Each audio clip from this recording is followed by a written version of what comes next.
They have a huge population back. Just start a channel. Like and subscribe. Oh yeah, do it.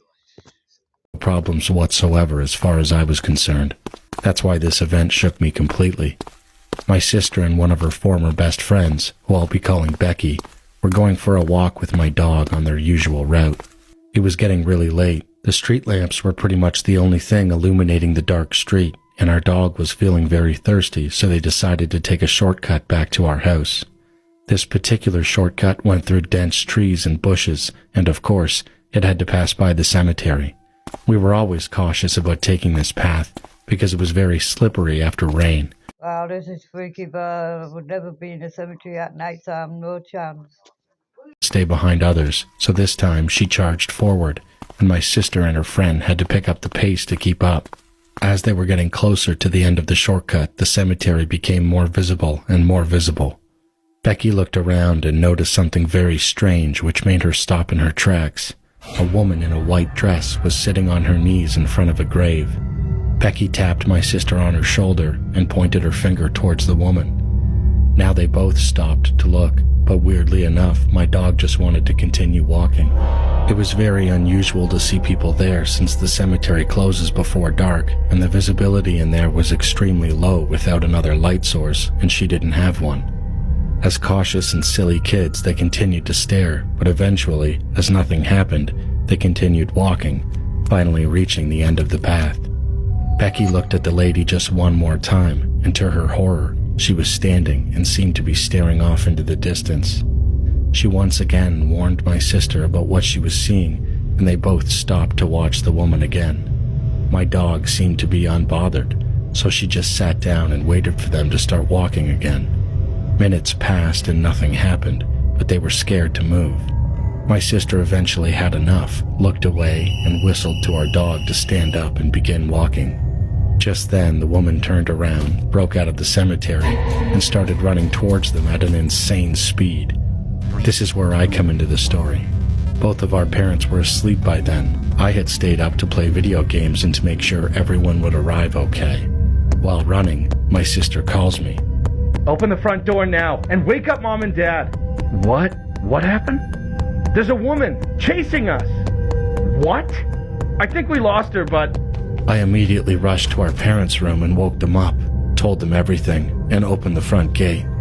I put on my slippers and ran outside to see where they could be. I thankfully saw them in the distance. They were okay. We all went inside and talked things through. My dad took Becky back to her house while my sister told me and my mom everything. There was a lot of scolding after that, but it was totally fair. She said that after the lady began the pursuit, they all ran as fast as they could, trying not to stumble on anything. Becky was able to look back at the woman and see her move clearly when she was under the street lamps. She said she ran so unnaturally and never stumbled once, even though she was supposedly in heels. And the white dress didn't have any stains. It was completely clean. Nothing made sense about her, but I would be running and running and running, I would not stop. against any kind of threats due to accidents with other dogs in the past, never barked, growled, or seemingly saw her at all. To this day, I have no idea if this was something related to the supernatural. Nothing else happened after this occurrence, but my sister sometimes still has nightmares about her encounter with this woman. Sometimes the woman even catches up to her, but she always wakes up before what happens next.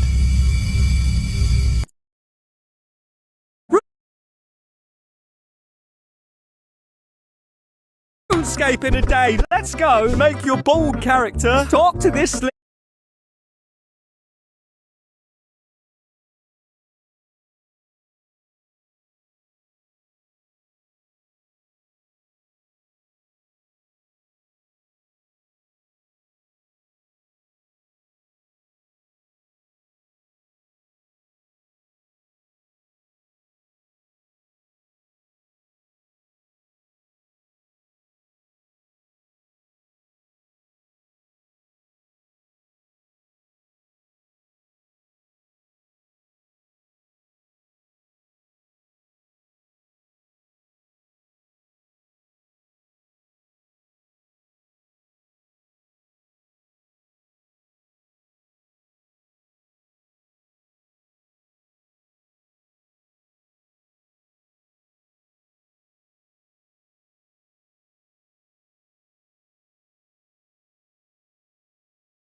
Two. Chicken banana. Chicken.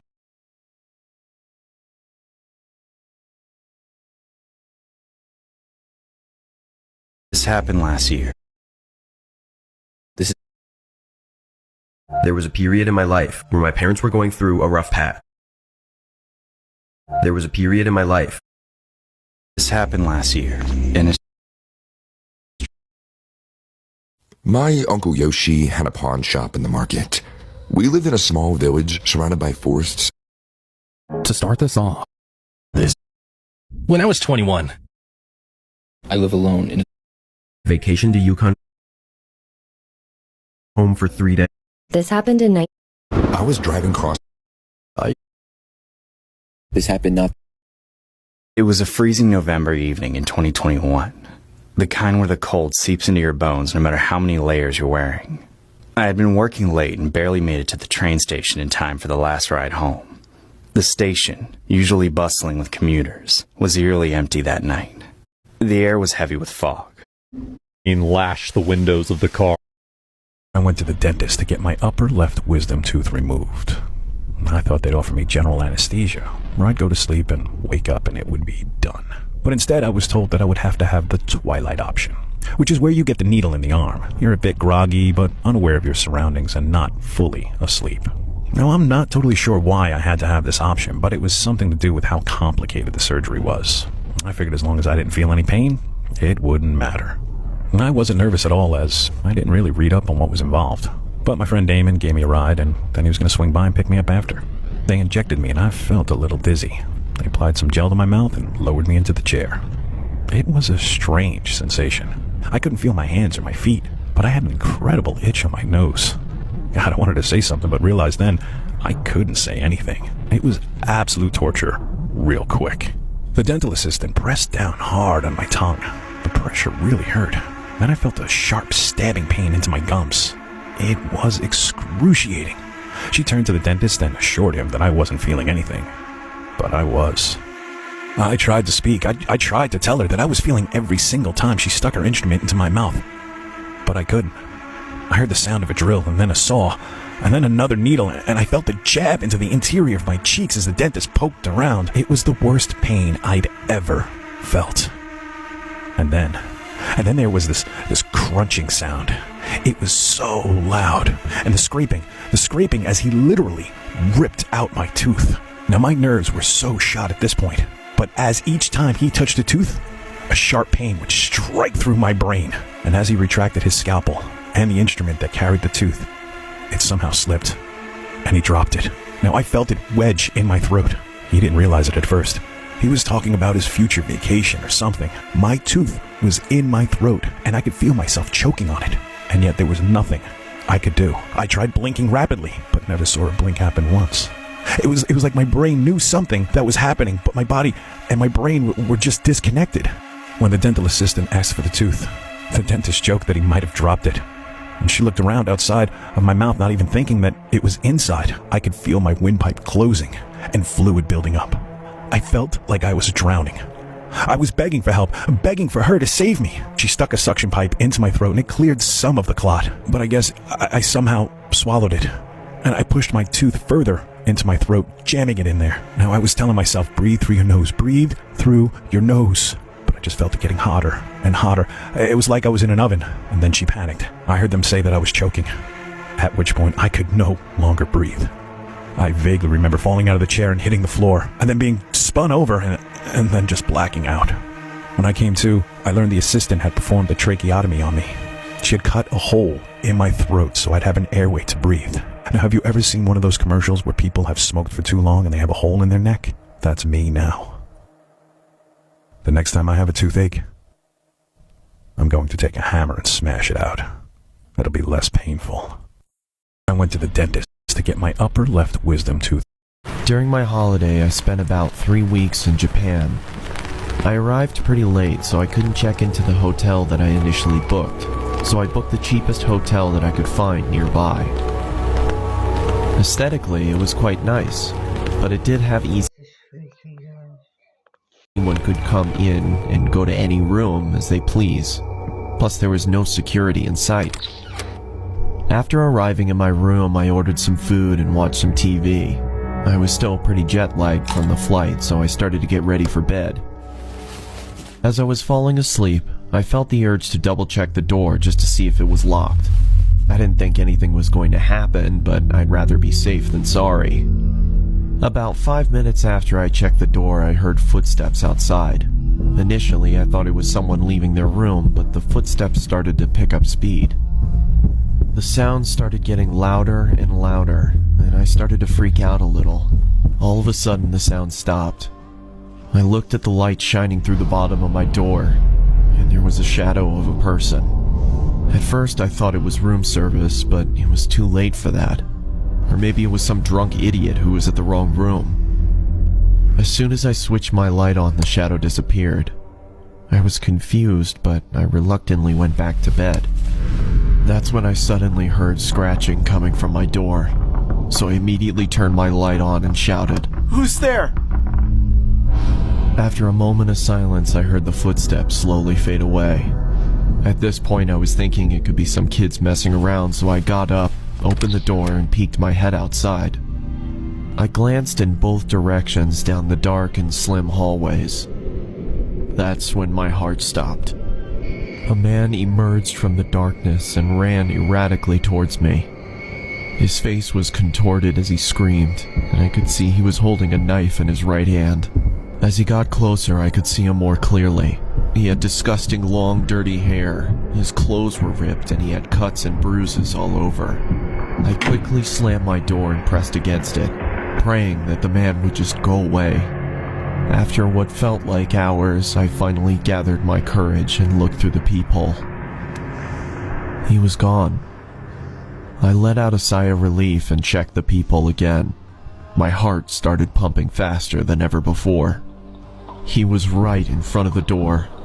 He was wearing a maniacal smile on his face, and all of a sudden he raised his knife and yelled, "I'm gonna fucking kill you!" I jumped back and kept my eyes locked on the bottom of the door as I backed up to my bed. I grabbed my phone and started dialing the police. As I raised the phone to my ear, I saw that the shadow was gone. When the police arrived, I tried to explain what happened, and they checked the security cameras. They almost immediately recognized the man. He had been doing this to people for a while now, and the police had been trying to track him down for months. After a long night of no sleep, I finally arrived at the right hotel that I had booked initially in Tokyo. That creepy guy was still on my mind, but I thought the chances of him being here were pretty slim, so I didn't bother locking my door that night. At 12:05 a.m., I woke up to a big bang next to me. I turned around to see the same guy passed out on the floor, with a knife in hand. I was in shock. How did he find me? I quickly ran out of the room and locked him inside. The cops came and he was finally arrested. Let's just say I'm always going to be locking my doors from now on. During my I moved across the state to a newly built house. My previous landlord decided he wanted to sell his house. If you like all these guys and you want more, leave a comment down below. But I was honestly really excited for this place. As soon as I moved in though, I noticed my neighbor across the street staring at me several times within the first couple days. He was a middle-aged man, but didn't seem to ever be away from his house. I tried to brush it off, assuming that maybe he was just curious about the new person in the neighborhood. But the more I saw him, the more I realized there was something off about him. He never spoke to anyone, he never smiled, and he never left. He just stayed in his house. It's weird, man. I would catch glimpses of him through my window and see him standing in his driveway at odd hours of the night. It was starting to freak me out. One night, as I was settling in for bed, I heard a noise outside. It was a scraping sound, like someone dragging a heavy object across the ground. I peeked out the window, and there was my neighbor, dragging what looked like a large ladder across his lawn. It was really late. I had no idea why he would be needing to do any work on his house at this time. I tried to tell myself that I was just being paranoid because I was in a new place surrounded by new people, but I couldn't shake the feeling that something wasn't right about my neighbor. I tried to calm myself and eventually fell asleep. The next morning, I saw him outside again. This time, he was standing at the end of my driveway, staring at me through my window. I pulled the curtain shut. Hey, what you looking at? Chills. I didn't like that he was by my driveway either, so I quickly got into my car and pulled out of the garage. He was back in his yard by then, but he watched me as I drove away. Things grew a lot worse from here. One night, as I laid in bed, I could clearly hear someone walking in the grass in my backyard, which was fenced in. I got up and looked out the window, but the footsteps stopped. I waited in my bed for probably 30 minutes, but I didn't hear any more footsteps. I got up and checked the window one more time to be safe, and far back in the yard was a figure. It was hard to make them out because it was so dark, but there was definitely someone standing there, watching me. I backed away and called the police, but the man had left before they arrived. I told them all about my creepy neighbor, but they told me there was no evidence of any wrongdoing and that my neighbor had never been in trouble with the law. I was basically on my own unless something more serious actually happened. I started to take precautions, locking my doors and windows and avoiding being outside as much as possible. Even then, I didn't feel much safer. I'd been at the new house for almost 2 weeks at this point, and even thought about breaking my lease agreement. Then something happened. I got home from work late and pretty much went straight to bed, but in the middle of the night, I woke up to the sound of something thud against the side of the house. It sounded like it was right up against the wall outside my bedroom though, which was on the second-story floor of my house. I slowly got out of bed, heart racing in my chest, and pulled the curtains back from my window. I jumped back and screamed, seeing my neighbor's face staring at me from just inches away from my window. He was standing on a ladder, trying to look into my bedroom. He quickly climbed down and ran away. I called the police again, and just a few minutes later, they caught him trying to get the ladder down. While he didn't admit to what he was doing, it was very obvious. In the following days, one of my neighbors came by and explained that they had some weird encounters with that neighbor guy as well. They said they saw him looking through their windows as they were coming home from work one day. Part of me wonders if they could have prevented this whole thing from happening to me if they had just reported the guy. But either way, it's over now.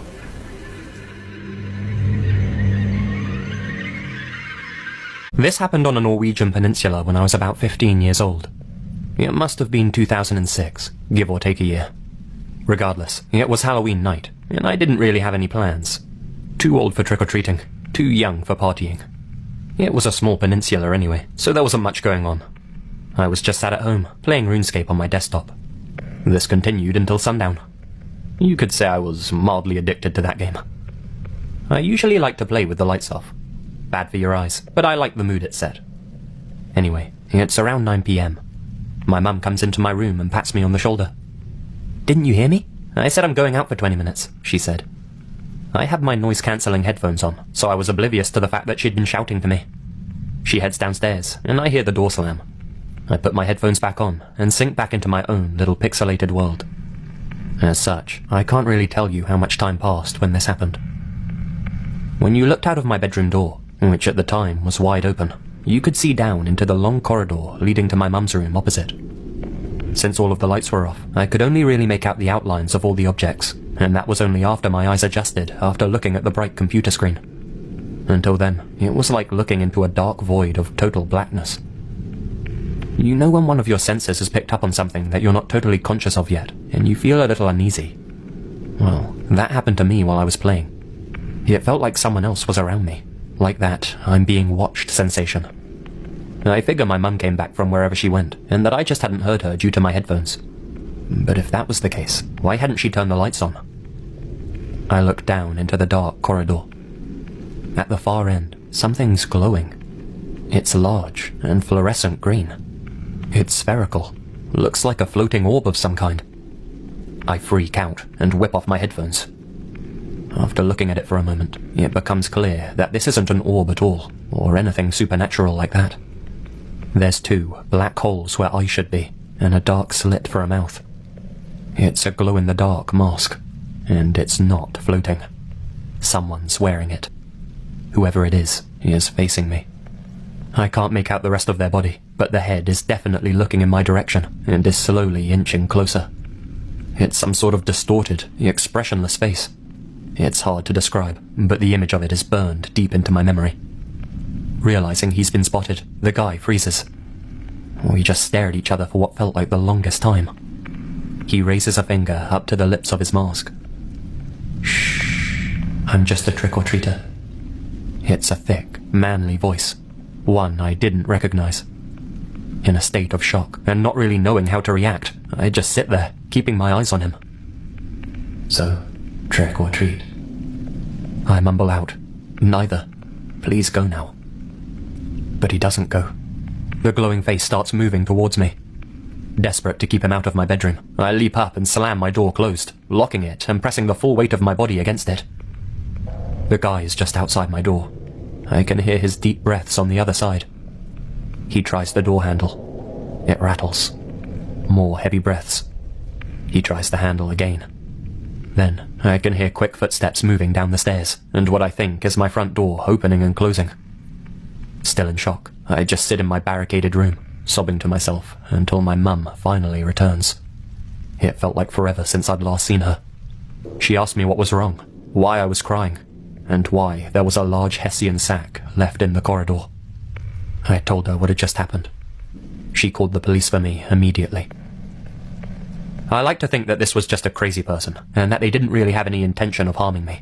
Just some sort of messed up Halloween prank. Whatever the case, it was a surreal experience, and the image of that floating, talking face has haunted me for the longest time. The most unnerving part about this to me, though, is the fact that the peninsula really was very small. For me to see a face around town that I didn't recognize was very rare. More than likely, someone in my family knew who this person was. Hell, I probably knew who it was. I hate to think that after that event, I may very well have interacted with that person. The thought that they specifically targeted me out of everyone in the area made me extremely uncomfortable. I never felt safe there after that. That's part of the reason I moved away when I was 18. My brother is not the same anymore. This Halloween, our uncle took us to Disneyland. He drove us there and went to get tickets while my brother and I waited. It was our first time in Disneyland during Halloween, and I swear the place looked completely different. Disneyland was exploding with Halloween decorations, including fall colors of yellow and orange and pumpkins aplenty, especially on Main Street. We passed under Disney character pumpkins as we entered the park. A stroll down Main Street let us find hundreds of hand-carved pumpkins in the shape of Mickey, Minnie, Donald, Daisy, Goofy, and Pluto. Chip and Dale was there to greet the guests in their Halloween costumes. My brother screamed in joy, and I too thanked our uncle for bringing us here. After trying as many rides as we could, we stopped for burgers. It was dark by then, and the Halloween decorations all lit up and looked even more dreamy. Look, the Haunted Mansion! My brother pointed at the huge Halloween-themed Haunted Mansion. The mansion was converted into Tim Burton's The Nightmare Before Christmas. That's when I noticed a tall and skinny man, dressed as Jack Skellington, standing beside the mansion. He was calling out kids to give them free Skellington face makeup. There was this small enclosure where only one could go in at a time with him. For some reason, I didn't like him. His eyes were weirdly big with red veins popping out. My uncle said we could go inside and he'd be waiting for us outside. My brother and I were walking to the mansion when suddenly the man approached us. I'm a master of fright and a demon of light, and I'll scare you right out of your pants. He did some weird dance while saying this. My brother laughed, but it didn't seem funny to me. So you're Jack Skellington, huh? My brother said, mocking him. We were old enough to know that he was just some random dude playing the role, but it felt odd how weirdly the man continued pretending that he was indeed Jack Skellington, straight out of the movie screen. He replied with fake joy. That's right, I am the Pumpkin King. How about a free face paint? Want to look cool like me? Now there was no way I was going to paint my face as some bizarre-looking Disney character. So I grabbed my brother's hand saying, no thanks, we're gonna go check out the Haunted Mansion. My brother has always been this whimsical kid who barely thought before acting out. So instead of going into the mansion, he let go of my hand and said, sure, I want a face paint. I turned around to look for my uncle and saw him far away talking to some blonde woman wearing tight clothes. I couldn't leave my brother and go to my uncle, and the place was so crowded and loud that yelling for him wouldn't have helped either. The man raised his hand to my brother and said, well, come with me then. My brother followed him without hesitating for a second. I reluctantly went along. We were right in front of the enclosure when the man stopped me, saying, "One boy at a time. Wait here, and I'll give your brother a new face." The way he said that gave me chills. I could sense something wasn't right, but I was just a kid, and there was nothing I could do to stop my brother from going into that stall. I had no idea what happened inside the stall, but when my brother came out, his face was different. He looked so weird with the Jack Skellington makeup. He was staring at me like a zombie. No expression, no blinking, just a dead, glassy stare. When my brother and I went back to my uncle was so surprised. "Boy, you look exactly like that Disney character. Even the smile looks the same," my uncle said. That's when I noticed. He was right. Even though the man in the Disneyland costume gave me the creeps, he was a talented makeup artist. The smile on my brother's face was so well drawn that he looked morbidly happy, just like the movie character. When we got home, our parents laughed and joked about his face, but he still didn't answer. That night, he didn't even come down for dinner. He just went into his room and locked himself in. The next day, he missed school. I went into his room and I tried to wake him up, but I saw him sitting in front of the mirror, staring at his face. The makeup was still on. "Hey, why don't you wash that off your face?" Because now things were getting really weird. He slowly turned his head towards me and tilted his neck to the left and stared. "What the hell is wrong with you?" I yelled, getting all creeped out by his behavior, but he got up and went to the bathroom. Minutes went by, and he still didn't come out. I was getting worried. I called out for my parents, and they came into his room. We all started banging on the bathroom door. After 5 minutes, he opened the door, and he still hadn't washed his face. My mom got furious with his behavior, and she yelled at him, "Wash your face right now." My brother nodded his head from left to right. "Wash it, or I will. I'm telling you for the last time," she said in anger. My brother didn't say a single word. My mom went in, grabbed my brother by the neck, and started splashing water on his face from the sink. What happened next made my blood cold. As soon as the paint came off, we faced a horrible truth. The smile, which we all thought was drawn on my brother, wasn't a smile. His face was sewn with a needle and thread to give the impression of a Jack Skellington smile. I screamed seeing my brother like that. My mom started sobbing, and my dad immediately called the paramedics. We took him to the hospital and found out that he was drugged, which was why he had no idea what happened to him.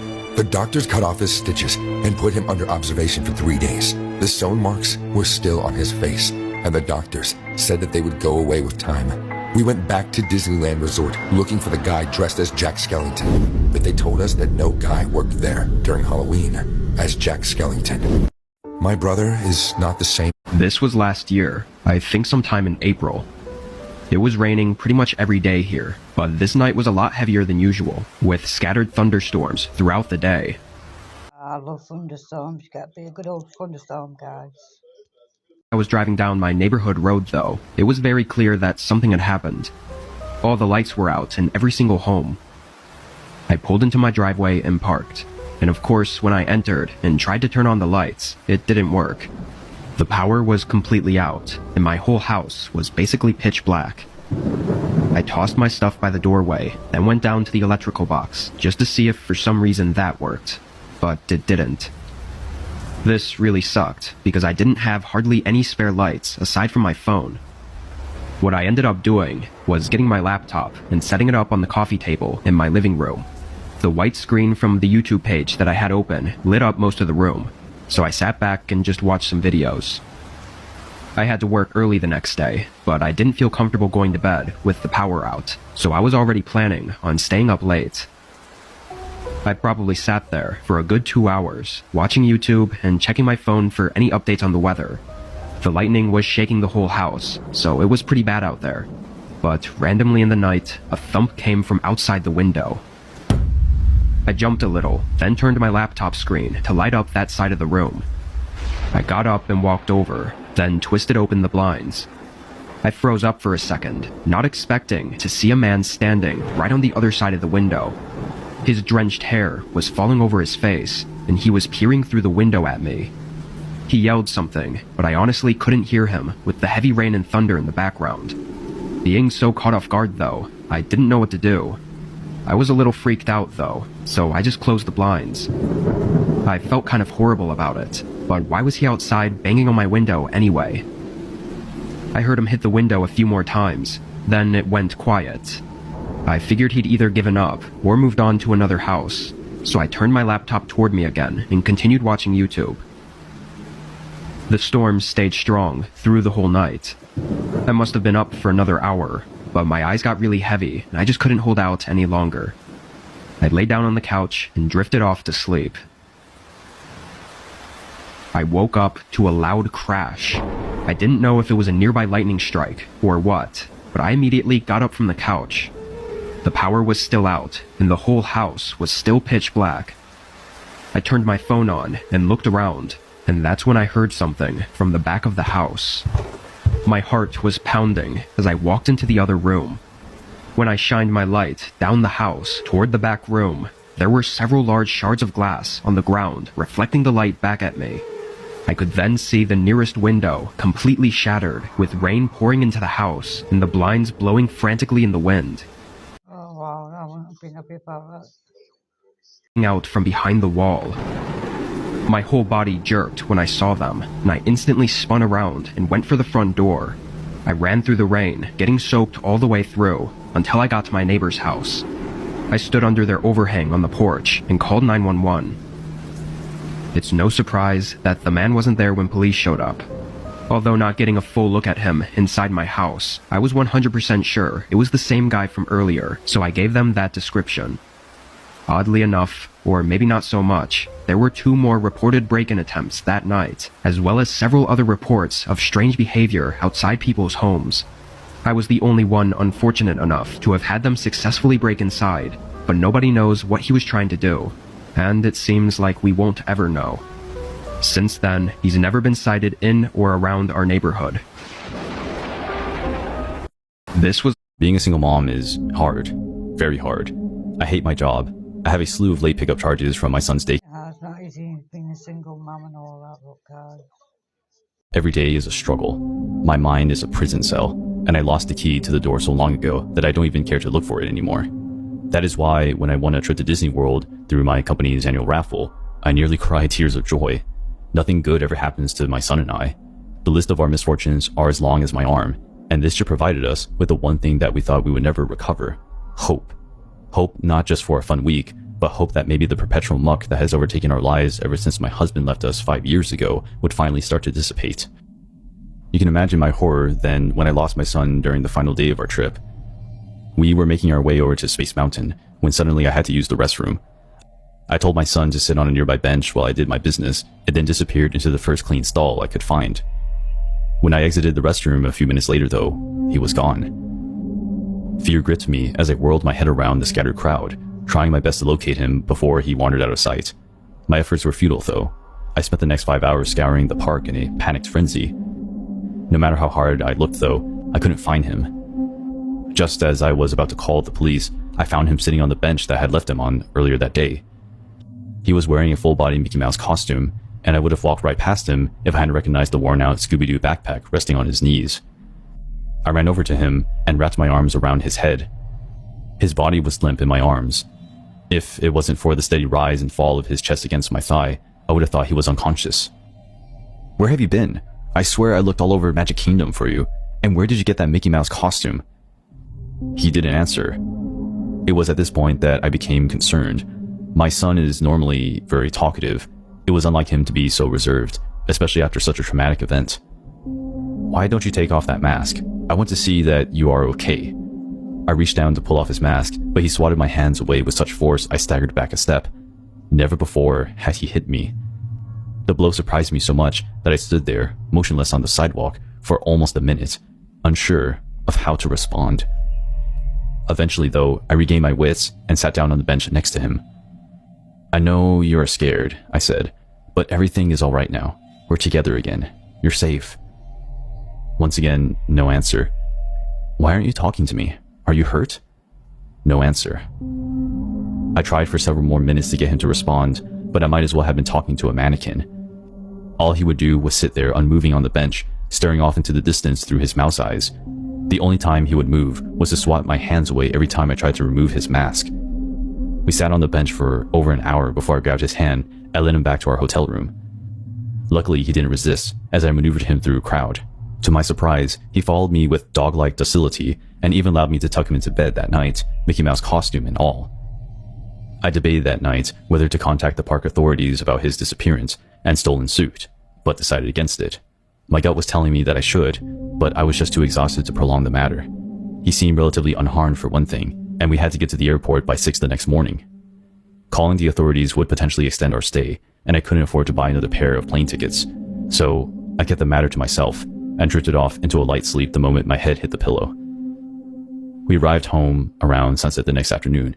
My son still wasn't talking, and continued to swat my hands away every time I tried to remove his costume. At this point, my concerns skyrocketed. Not only was his behavior so bizarre, but he hadn't eaten or drank anything in over a day. Unless he was sneaking food and water while I wasn't looking, he had to be on the brink of dehydration. I decided to take him to the doctor early that next morning. Something terrible had obviously happened to him while he was missing, and I felt like a failure mother for waiting so long to get him help. When we arrived at the doctor's office, he threw such a fit that the nurses had to restrain him. No matter how hard they tried to remove his mask though, he always found a way to counter their efforts. It was as if that thing was plastered onto his head. Eventually, the doctor became so concerned that he decided to do an X-ray. He told me that it was the quickest way to assess his health through the costume, and that they would devise a plan while the X-ray processed to remove his mask. I thanked him for his help and then watched as they escorted my son into another room. The doctor returned a few minutes later. His face was so pale, I feared that he might pass out. "We finished the X-ray," he said, voice shaky. "Thank goodness," I said. "Is he all right?" The doctor stared at me for almost a minute without responding, hands shaking. "Is something wrong?" His head and spinal cord are the only parts of him underneath the costume. The rest of his body is missing.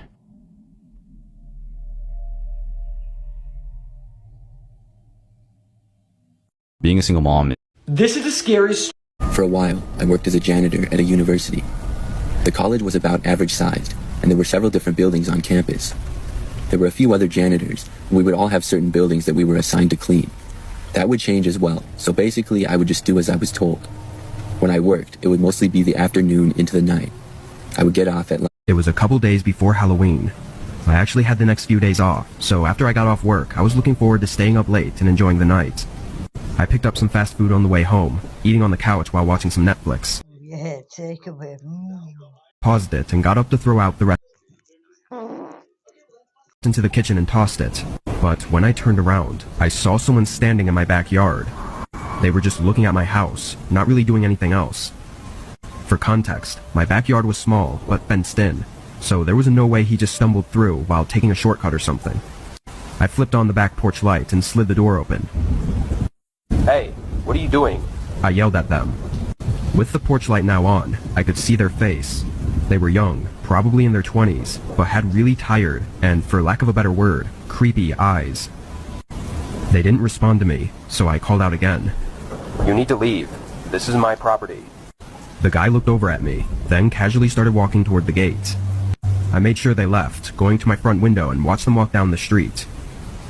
Once he had left, I just took a moment to think about what was going on. It was such an odd thing. Why was he even standing in my backyard to begin with? He was just staring at my house for seemingly no reason. I even went as far as to go out into my backyard and stand in the same place he was, looking up at my house to see what he could have been looking at, but there really wasn't anything. I went back inside and tried to forget it. I didn't really know what else to do. I poured myself a drink and sat back down, playing the show. I'd finished the episode and just started the next one, so maybe 20 minutes had gone by before I heard a few subtle footsteps running in my backyard, followed by a thud against my house. I stood up and ran to the kitchen, seeing that same guy, now against my back door. He was pushing his body against it and aggressively trying to pull it open. I grabbed the handle just in case he somehow got through the lock, but seeing the rage in his eyes close up was horrifying. I backed away and got my phone, calling the police as I stood in the kitchen and watched this guy continue trying to get in. But then, he just stopped. He stared at me through the glass door, breathing heavily and still having that crazed look in his eyes. Then he walked back to the gate, but this time he didn't walk away. He stayed somewhere on the side of the house, like he was hiding. I constantly went back and forth from all the windows, waiting for the police to arrive and hoping the guy didn't try anything else. 5 minutes went by with no sounds or movement before a police car showed up. Right away, I heard footsteps running from the side of the house, but not away from the house. They ran back up to the door, trying to force it open again. They chose to attempt breaking in again, rather than taking their chances running away. Obviously, police were able to get him in the act, and after a quick struggle, they got him cuffed and into the car. When questioned, it was very apparent that the guy was under the influence of something heavy, and it was later confirmed with some tests. Despite questioning him that night, and in the following days when he was sober, the man never gave actual reasons for his actions. I'm unsure how to feel about it. Part of me sees it as just some crazy guy that had no reason, so why worry about it? But then a part of me thinks of the look in his eyes, and the fact that he tried to break in over running away means he had to have had a reason. And either way, if he had gotten in, what he would have tried to do to me is likely just as horrifying, reason or not. As far as This story also takes place back in 2016 in the clown era. I was sitting at home one night, lying in bed, looking at my phone before bed. It was late, and it was way later than I would usually stay up, but I remember that night I couldn't sleep for whatever reason. But luckily it was the weekend, so I didn't have to be awake at 5:30 in the morning the next day. I was lying there about to drift off to sleep when all of a sudden I got this strange feeling that I felt like I was being watched. Evidently I'm not insane and my intuition was correct, because when I put my phone down and looked around my room, as my eyes glanced over my bedroom window that was right next to my bed, I saw the face of a clown peering at me with his face up against the glass. Now of course, this scared the living shit out of me and I immediately screamed. I ran out of my room and I went to find my dad. He was actually awake to my surprise, probably because he heard me scream from across the other side of the house. I told him how there was a man dressed up as a clown. I would have been on the phone ringing the bloody police. That's what I would have been doing. Clowns. But man, this mask that he was wearing was quite creepy and disturbing. It almost didn't even look like a mask, it was all too realistic. My dad, of course, ran outside looking for the clown, and he looked around outside for over 5 minutes, but there was no one to be found. Not a single clown or person in sight. My dad told me that I was just having a bad dream and to go back to sleep. But I told him I wasn't dreaming and that I was sure that there was really a clown there and that I'm not just losing my mind. There was no way it was a dream because I wasn't even sleeping. Besides, there was literally a whole entire outbreak about these clowns going on, all throughout the country. It kind of angered me that my dad wasn't taking the situation very seriously. I went back to my room and I grabbed a knife along the way, and I kept it beside me while I lied awake in bed once more, trying to get my anxiety straight. I even put a blanket over my window, that way the clown wouldn't be able to see inside, should he have come back. I lied there for just under an hour, I would say, and I started to feel better about the situation. Maybe I was just dreaming, I thought. Even though I could have sworn that I hadn't fallen asleep yet. Sometimes weird things happen in our sleep stages, and I'm aware of that. So I let myself believe that it was nothing, and that I was just letting it get to my head. Then, as I was finally managing to drift off to sleep for